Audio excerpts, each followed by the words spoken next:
Hi, my name is Daisy Velasco and we are currently in my studio in South LA. I normally do interior work, but lately I've been wanting to kind of expand more on like the exterior, going outside. So I started off just like doing like a night scene, but right now what I'm currently working on, having just like a green background, like I don't want to get into like the details of just having like the nature scene, like be really specific in the plant.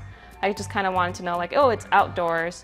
So just kind of experimenting, playing with things right now. There's no bodies because I want this to kind of just be just like the clothes in general. So within my culture, like I grew up in a very Hispanic household. Clothing itself in general is like a visual presentation of who you are. I feel like that's just like, it's so heavy in me. And especially like I still hang dry my clothes outside. Just like clothes like is everywhere in my like space, in my environment. It's just like seeing the contour and just seeing the colors and just playing with it. Like I feel like it's more mysterious. It's like a figurative, but it's also like surrealism. I've been wanting to include faces, but at the same time I still don't want to.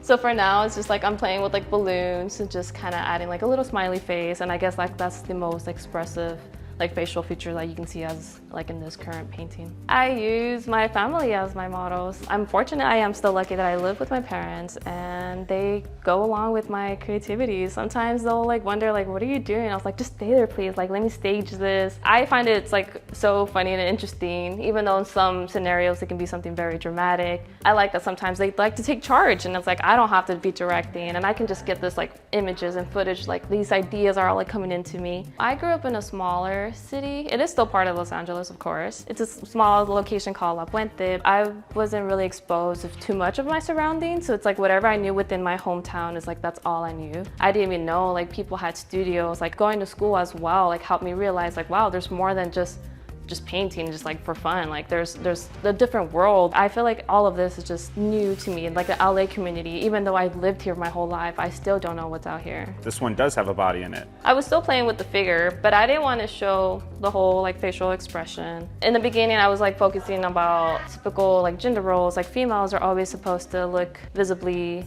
pleasant, at least like within my like culture, like my traditions. Like we have to look in a certain way. It's always about like beauty standards. You have to wear makeup, like, or you have to wear a dress. I feel like growing up, I just got so tired of just like having to look so pretty every day. It's like, why can't I just like wear baggy clothes? Why can't I just go skate with the boys? Like, why can I not do that? So like in this painting, I was still trying to figure out what I wanted to do. So I had included the figure and I just added like the laundry basket, like, okay, like this is my outfit of the day. Like, why can't I just like walk around like this and not care about what the world has to say? But I feel like I was so closed off, like I would just do this for fun in my room. So like, I'm still working on this and I left this. I was like, didn't know what I wanted to do.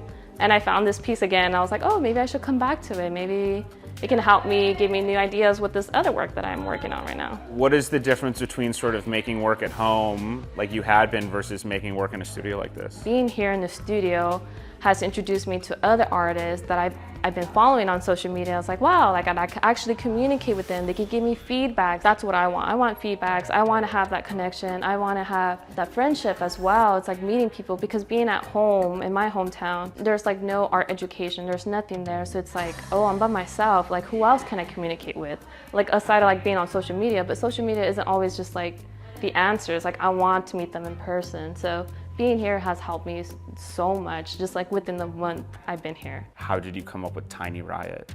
Tiny Riot? There's actually a long story to that. Tiny Riot comes with my older brother because he was in the punk scene.